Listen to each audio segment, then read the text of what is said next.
Promise you. Got all day. Right then, yeah. Are you coming over for the film? We'll be coming over, yeah.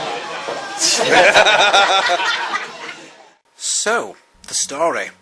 Well, you gorehounds out there will have to wait, as you don't even get a sniff of the undead for the first 30 minutes. However, this is intentional, as the tension and suspense is instead provided by Dominic Brunt and his real-life wife, Joanne Mitchell, who play a married couple, Alex and Meg. Their marriage is on the rocks. You get the impression that the marriage started off happily enough, but as the years have gone on, the couple have seemingly grown apart and have sought solace elsewhere. Meg has become very career-driven, as well as being a fitness fanatic, whilst Alex has sought his comfort in the bottom of a bottle. It's also hinted at, but never actually implied, that they may have been in some infidelity along the way.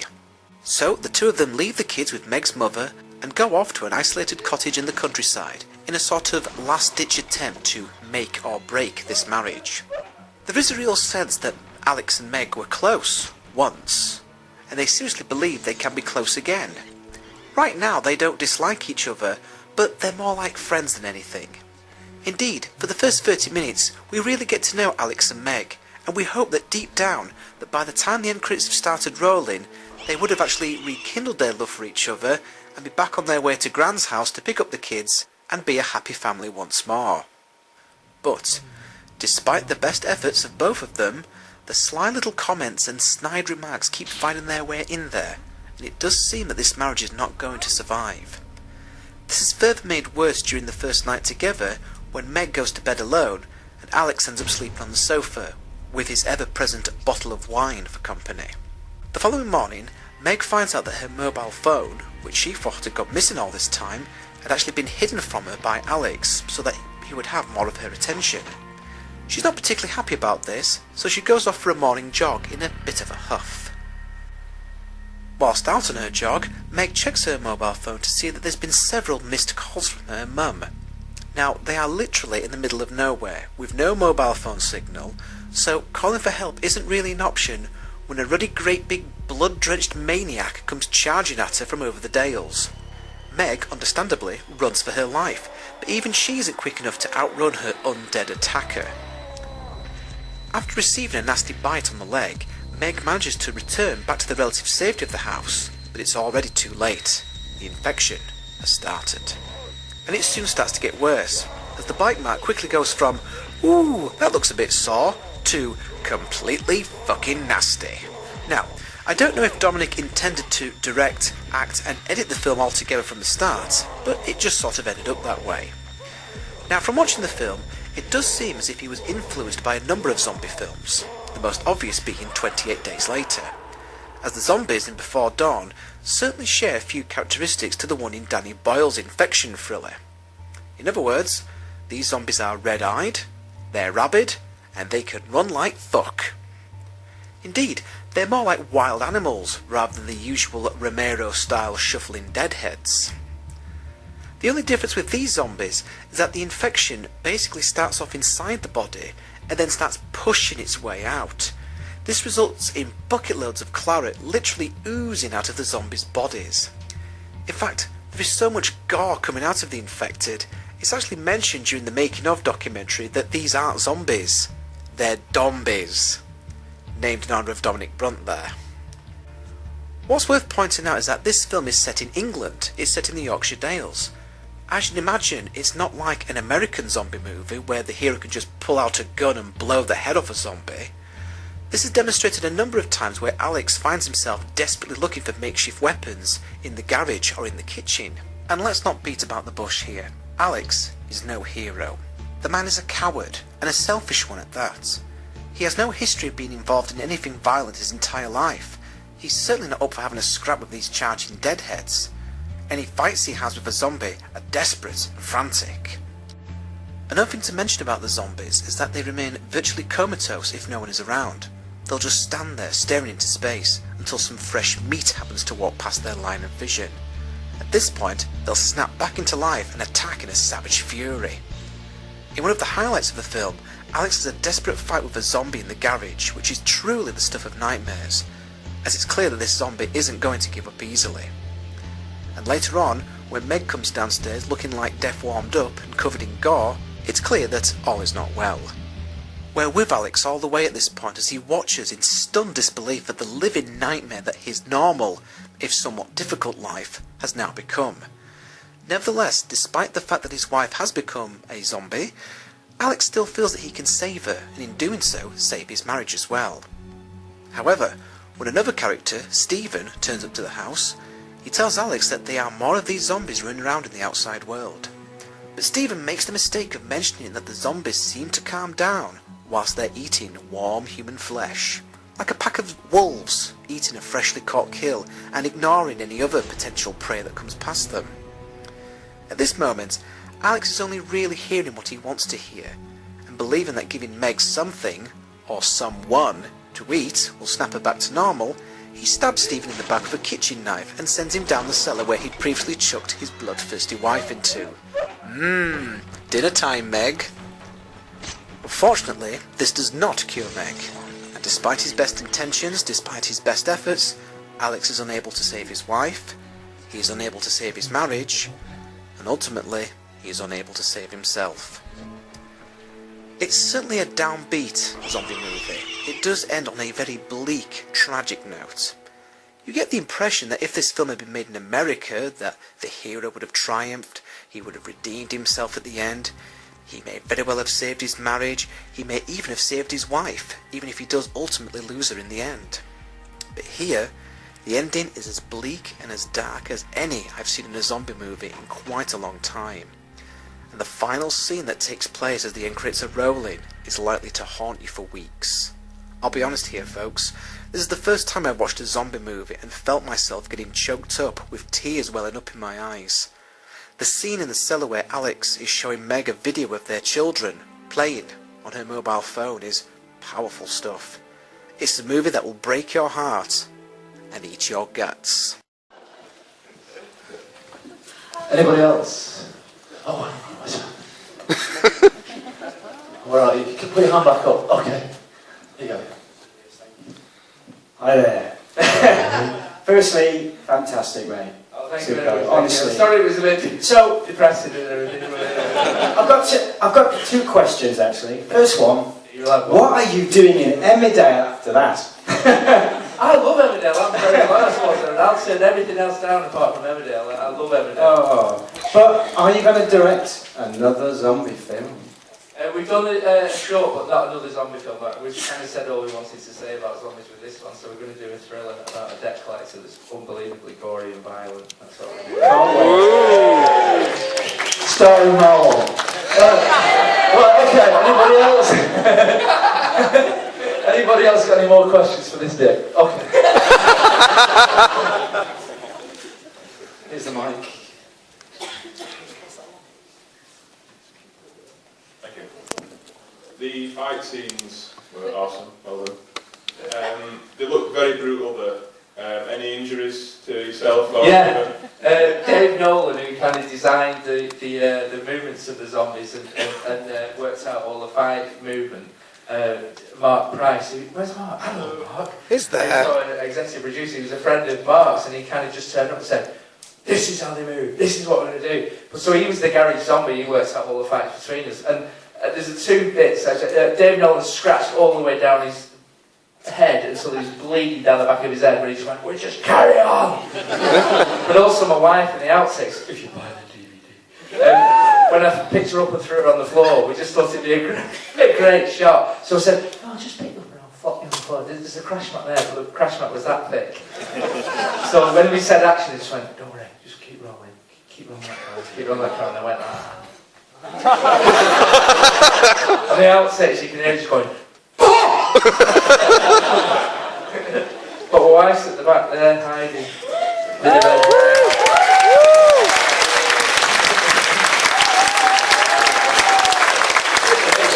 So we got the shot, so I realised it and I ran behind the camera to look at it and I looked at the shot and went, that's amazing, that's great, where is everyone? And everybody would run around and go, Jesus Christ, you won't I think we shared the shot. You say, oh, you're so funny like you did in the film. That's good. Oh, you're so funny. Because the bump for 10 minutes. One more question. Do you know when Shane from Shameless shows up? Yeah! Right. he says, looks like she left you for good this time. Yeah. So that was intentional, but obviously he couldn't have known that she left, right? Sorry? How did... Well... Oh, now! Yeah. Sorry. Oh, no, that's interesting, yeah, because from one of the parts that was taken out. Oh, Yeah, there's a little speech where I say, she left me, and he goes, oh, the fucking bitch, my wife left me, and all this, but we thought it was a bit much and it was too plotted, so that stayed in, but you... Oh, yeah. Give her a prize! Give her a prize, alright, yeah, fair enough, I'll get you some prizes. Somebody's had a very interesting cigarette in that area.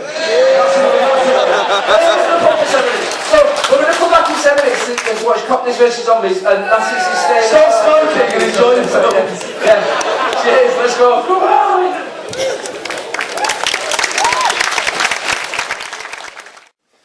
Next up is Cockneys versus Zombies, where it turns out that if you're a member of the living dead, the last place you want to end up is down London's East End, because you're going to get your fucking dead head kicked in. Cockney brothers, Terry and Andy, are desperate to save their granddad's care home, so decide on getting tooled up and robbing a local bank. Meanwhile, on a Docklands building site, a plague of zombies are accidentally released from a 350-year-old cursed tomb. Before you know it, all of old London town is under attack from the Night of the Living Brown Bread. Amongst all this chaos, can Terry and Andy save their granddad and still make off with their loot before it all goes a bit pear-shaped? Whilst it's good to see former EastEnder / Bionic Woman / Doctor Who companion Michelle Ryan mixed up with the zombies, the highlight of the cast has got to be the golden oldies, as former Bond girl Honor Blackman gets all tooled up with a shotgun, and Cockney legend Alan Bricktop Ford comes out with the best lines of the entire film. Unfortunately, this would be the last production that the late Richard Bryce would be part of before he passed away earlier this year. But to be honest, when your last film role sees you as an old age pensioner who mows down a pack of zombies with a Uzi 9mm you've got strapped to your Zimmer frame, you've definitely gone out on a high note. You certainly wouldn't have seen that on The Good Life. Richard Bryars, we salute you, sir. Fuck! It's not gonna make it.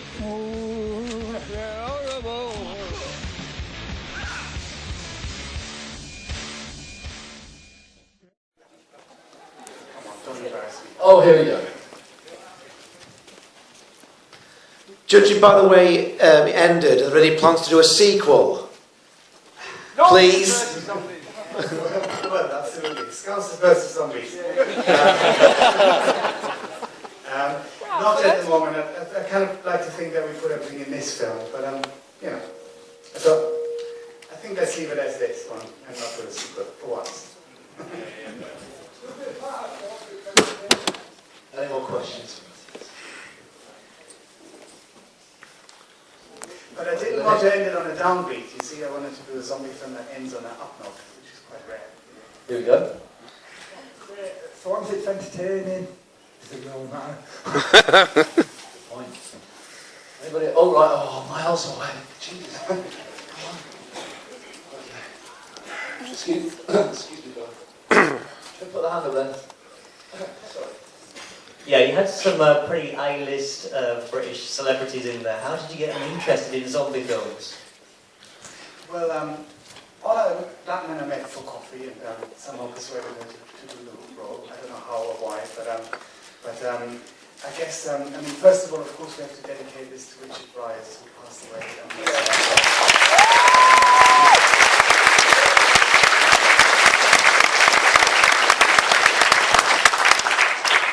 And he was amazing because when when working with him, you really feel 40 years of comedy experience, but just from the hat he picks and the his slippers he wants to wear. All the other guys want to look smart and wear a suit. He knows, no, it is. I've got to have the slippers and taking any line like, oh, it's a zombie, but then turning it into something like, oh, it's a zombie. Working with someone like that was amazing. He called me up when it came out and he said to me, Matthias, I just went to see a movie and you know what? It was marvelous and my nephews loved it. And thank you very much. And it was so sweet of him, and we all knew he was sort of not very well, and may he rest in peace. Yeah.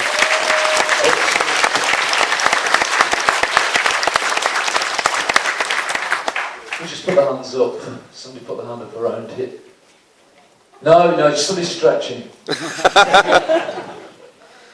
Anybody else? Oh wait, oh gee, it really, geographically it's been a nightmare. Next question right in the front, please. We put the hand up there. Oh yeah, you've got quite a few good stars there, and they're all obviously from the East End. Did you just kind of leave a lot of the jokes and stuff like that up to them? Because it was all pretty Cockney. Well, the writer's from Scotland, young Mr. James. Yeah, you know, we didn't try to go too Cockney, you know, it's sort of all quite, we wanted everyone to understand it. Most of the stuff is in the script, and a couple of lines are improvised, but most of it is sort of in the script. And not that many actors are Cockneys there either, you know, actually. Only Jack Doolan and the Young'uns, and Alan Ford, of course, and Honor Blackman used to be a Cockney, but she had many elocution lessons. Any more before we move on to the little break before our final film? Anybody else? Well, the funny thing is with all the actors, 5 of the actors being over 75, because they don't get often offered, you know, roles where they can be in an ensemble and have an action hero role. So they were like coming up to me like, "Geez, I haven't worked with Tony since 1962. It's so great." And I was like, "Oh, okay." I wasn't even close to being born then, but yeah. They were just really happy and great to work with. And Honor kind of came up to me when we had the breakout scene and kind of offered up the weapons to the pensioners. And I went, "You know, here you have the whisk, the fork, the knife, the cereals." And she went, "No, Matthias, I want the jackhammer." And so she took that, and then she didn't hear me call cut originally, so she took out 20 zombies and and then she realised, no, cut. And she came up to me and said, "Matthias, I'm so sorry. On the 12th zombie, I hit him on the wrong side of the head, so the cheek won't work to camera. I'm so sorry." And I was very impressed that she was so with it that she knew exactly how to do the fighting. She was concentrating. Sorry? Come on, run. How did you hit a zombie? I'm not running on to him again, he just keeps putting his arm in the air. Right, we probably ought to get on with the evenings. We're supposed to be out here by midnight, and that's so not going to happen. So, thank you so much. Thank you.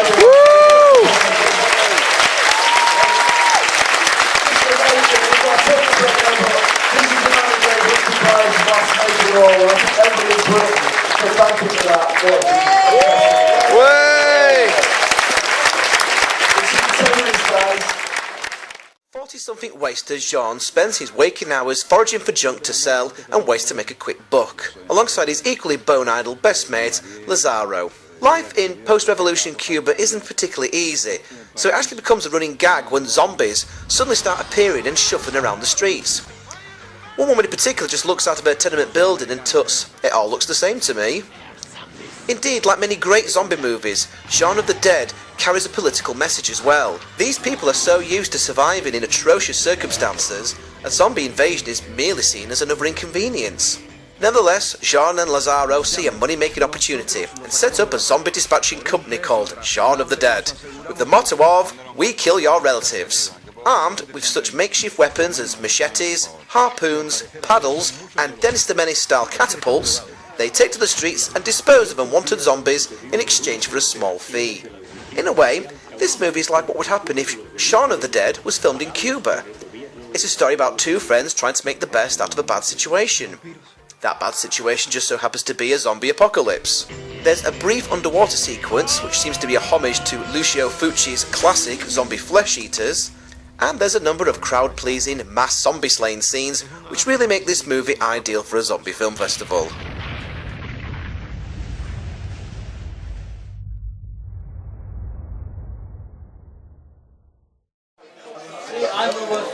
So Mick, this was your first zombie film festival. What did you think of it? I thought it was pretty cool actually, just a shame of not being previous years. Oh, sorry. Good sound effect, Dave. Yeah, I thought it was really good. I'm not keen on the first one, You weren't keen on Cemetery Man? No, I wasn't keen on that one.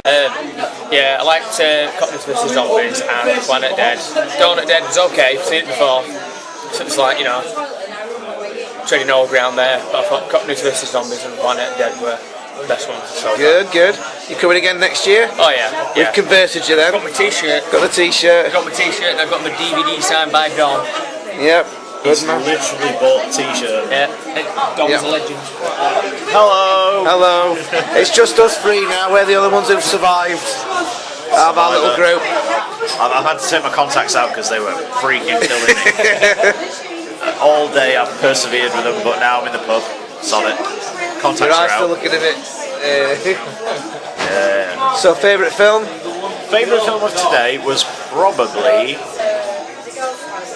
well, Dawn of the Dead is my favourite zombie movie. Likewise. So, yeah. Likewise. Yeah. But discounting that, I would say I really liked Cockneys vs Zombies, which I didn't think I would.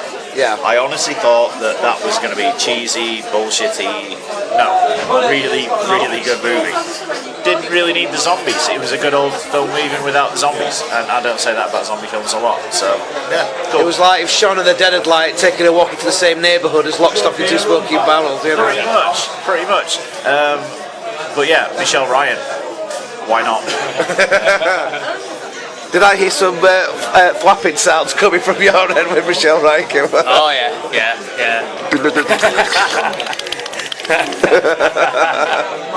Yeah, I gotta go kill on that. My favourite zombie movie of all time is always Dawn of the Dead. But I did really enjoy Cockneys vs Zombies, and I like Shaun of the Dead as well. Some people didn't like Cemetery Man. I liked it, but it did get a bit weird at one point. At one point, it did stop sort of being a. At one point, at every point, it got weird. I didn't like it, just for the record. But yes, another resounding success, and I hope Don Mark keep this going. It's been nice to see him again. It's been nice to see Joe Mitchell as well, who was in, you know, Dom's wife and his wife in before Dawn as well. So yeah, we've had a really good time. We've had a couple more guys join our collective, our horde, and here's to another one. So it's the Big Daddy D signing out for another year at the Leeds Zombie Film Festival. Cheers. Cheers. Cheers.